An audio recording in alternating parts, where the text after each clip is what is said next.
Guys কেমনি তোকে 6 নম্বর এপিসোডে আপনাদের স্বাগতম। 6 নম্বর এপিসোডে শুরুতেই আমাদের দেখানো হয় কাজিয়া দৌড়ে কেন্তুকে সাহাগোর থেকে দূরে সরে দেয় আর বলে, তুমি সাহাগোর সাথে কি করেছো? সাহাগো কান্না করছে কেন? কিন্তু বলে, আমি কোনো কিছু করিনি। এটা বলে সে সাহাগোর দিকে দেখে আর সাহাগো বলে, হ্যাঁ সে ঠিক বলছে, সে আমাকে চেয়ার করার চেষ্টা করছিল।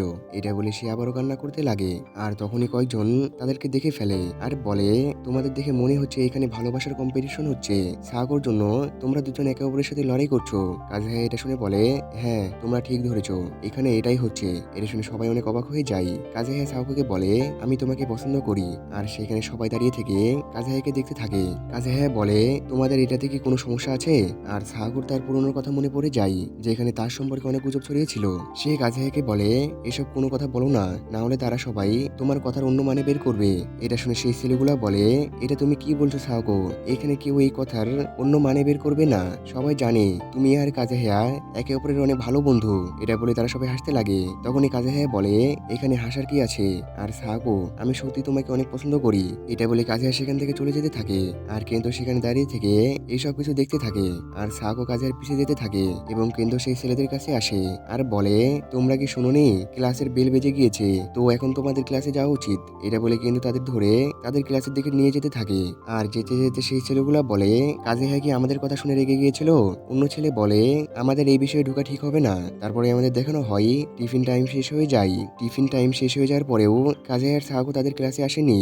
এটা দেখে আয়না চিদ্রো একটু চিন্তিত হয়ে পড়ে আর সাহাগো দৌড়ে কাজের পিছিয়ে আসে। তখনই হঠাৎ করে সে থেমে যায় আর তার কেন্দ্রের কথা মনে পড়ে। কিন্তু তাকে বলেছিল, তোমার কাজেহা থেকে দূরে চলে যাওয়া উচিত, কারণ কাজেহা অন্য কাউকে পছন্দ করে। তুমি তার সাথে থাকলে তাদের সমস্যা হতে পারে। এটা ভেবে সাহাগো থেমে যায় আর ভাবতে লাগে, কাজেহা এর আগেও আমার জন্য সেই মেয়েকে অ্যাটেনশন দিতে পারেনি, আর এখনো আমি কাজেহার থেকে দূরে না গেলে কাজেহা কখনো সেই মেয়েটির কাছাকাছি যেতে পারবে না। তখনই কাজেহা সাহাগোকে দেখে নাই আর তার কাছে আসে, এসে বলে, তুমি কান্না করছো কেন? কিন্তু কি তোমাকে কোনো কিছু বলেছে? সাহাগো বলে, না, সে অনেক ভালো ছেলে। কাজেহা বলে, তো তুমি কি আমার জন্য কান্না করছো? সাহাগো কাজেহার থেকে ক্ষমা চেতে লাগে আর বলে, আমার জন্য তোমার অনেক সমস্যা হয়েছে। কাজেহা বলে, এই কথা কি তোমাকে কিন্তু বলেছে? সত্যি কথা তো আমি তোমার সাহায্য করতে চাই, কারণ আমি তোমাকে অনেক পছন্দ করি আর আমি কখনো তোমাকে অন্যদের মতন করে ট্রিট করিনি। আমি তোমাকে সাহায্য করছিলাম কারণ আমি তোমাকে পছন্দ করি। তো তুমিও কি আমাকে পছন্দ করো? সাহাগো বলে, হ্যাঁ। কাজেহা বলে, আমার মনে হয় আমার পছন্দ করা আর তোমার পছন্দ করা আলাদা। সাহাগো কান্না করতে করতে হ্যাঁ বলে। এর শুনে কাজেহা সেখান থেকে চুপচাপ চলে যেতে থাকে আর সেখানে দাঁড়িয়ে থেকে সাহাগো বলতে থাকে, আমি এটা আগে থেকে জানতাম, এটাই হবে। এটা বলে সে বসে পড়ে কান্না করতে লাগে আর এটার কারণে কাজেহার সাহাগো সেই দিন তাদের কোনো ক্লাস করেনি। এটা থেকে তাদের ফ্রেন্ডরা অনেক চিন্তায় পড়ে যায়। তারপরে আমাদের কাজেহাকে দেখানো হয় সে মন খারাপ করে স্কুলের ছাদের উপরে বসে থাকে আর এসব কিছু সম্পর্কে ভাবতে থাকে আর একটি জায়গায় বসে থেকে সাহাগো কান্না করতে থাকে। তারপরে আমাদের দেখানো হয় কাজেহা কেন্তো আর সাহাগোর সেই কথা পুরো স্কুলে ছড়িয়ে যায় আর কয়েকটি ছেলে এটা সম্পর্কে কথা বলতে থাকে। তখনই কুরুমি এই কথা শুনে নেয় আর আয়নে এবং চিজুরু সাহাগোকে নিয়ে অনেক চিন্তা করতে থাকে। তখনই আয়নে কেন্টোকে দেখে আর সে তাকে দেখে বলে, তুমি কি সাহাগোকে দেখেছো? কিন্তু বাহানা করে বলে, আমি সাহাগোকে দেখেছিলাম, কিন্তু টিফিন টাইমে সাহাগো আমার সাথে ছিল, কিন্তু তারপরে সে আমাকে ছেড়ে চলে গিয়েছে। তারপর থেকে আমি তাকে দেখিনি। আয়নে বলে, তুমি কি আমাদের থেকে কোনো কিছু লুকাচ্ছ? এটা শুনে কিন্তু ভয় পেয়ে যাই, কিন্তু তখন চিজুরু আয়নেকে নিয়ে সেখান থেকে চলে যাই আর কিন্তু সাহাগোকে খোঁজার জন্য যেতে লাগে। তখনই কুরুমি তাকে আটকায় আর তাকে বলে, আমি তোমার থেকে একটি কথা জিজ্ঞাসা করতে চাই, তুমি কাজেহা আর সাহাগোর মধ্যে কি করেছো?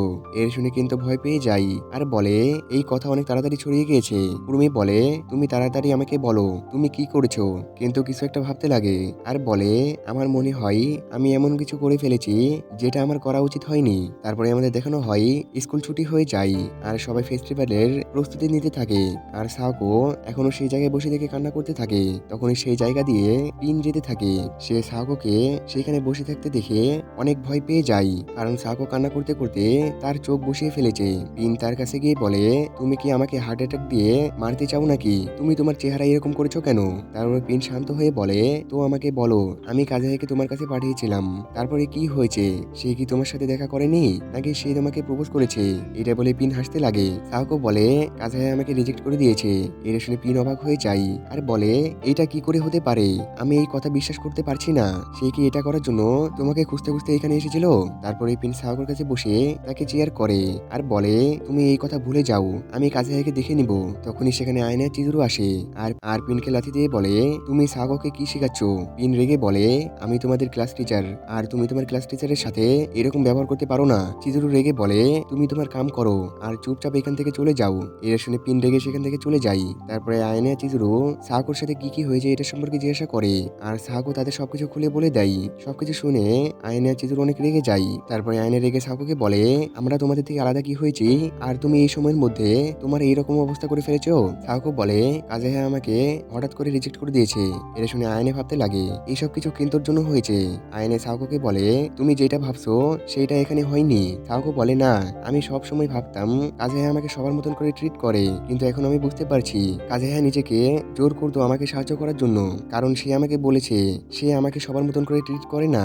আয়নে সাগোকে বোঝানোর চেষ্টা করে। তখনই চিজুরু রেগে সাগোর দিকে যায় আর বলে, সাগো তুমি যেটা ভাবছো এখানে তেমন কিছু হয়নি।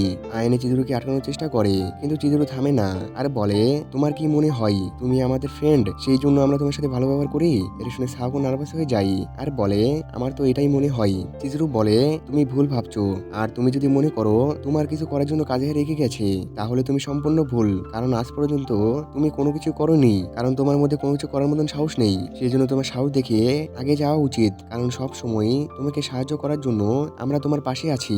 সেই জন্য তোমার নিজেকে কারো থেকে কম ভাবার দরকার নেই, আর গাধার মতন ব্যবহার করা বন্ধ করো। এটা বলে চিজুরু সেখান থেকে চলে যায়। তারপরে আয়নে সাগোকে বলে, তুমি চিজুরুর কথায় কোনো কিছু মনে করো না, কারণ সে এখন অনেক মন খারাপ করে আছে, আর সত্যি কথা বলতে সে তোমাকে নিয়ে অনেক চিন্তায় আছে। তোমার কি সেই কথা মনে আছে তুমি যখন প্রথমবার সাহস দেখিয়ে আমাদের সাথে কথা বলেছিলে, আর তোমার সেই চেষ্টার কারণে আমরা আজকে তোমার বেস্ট ফ্রেন্ড হয়েছি।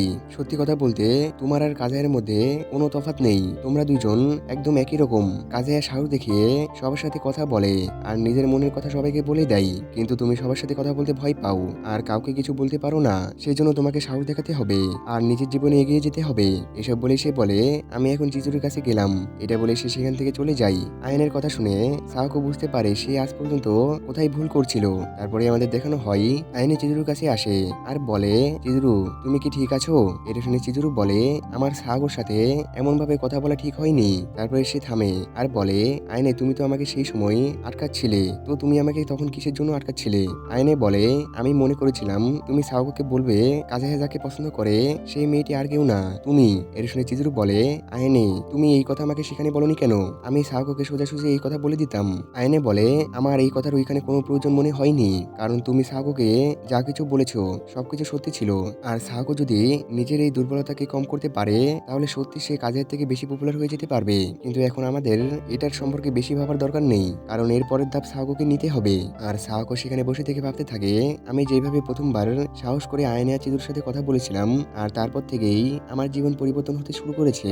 আর আমি এতদিন এটা ভাবছিলাম আমি সবার সাথে কথা বলার জন্য আমার পুরো চেষ্টা করছিলাম, কিন্তু আমি কি সত্যি আমার পুরো চেষ্টা করছিলাম? তো এখন আমার আগে কি করা উচিত? তো এখানে এই এপিসোড শেষ হয়ে যায়। দেখা হচ্ছে নেক্সট এপিসোডে। আল্লাহ হাফেজ।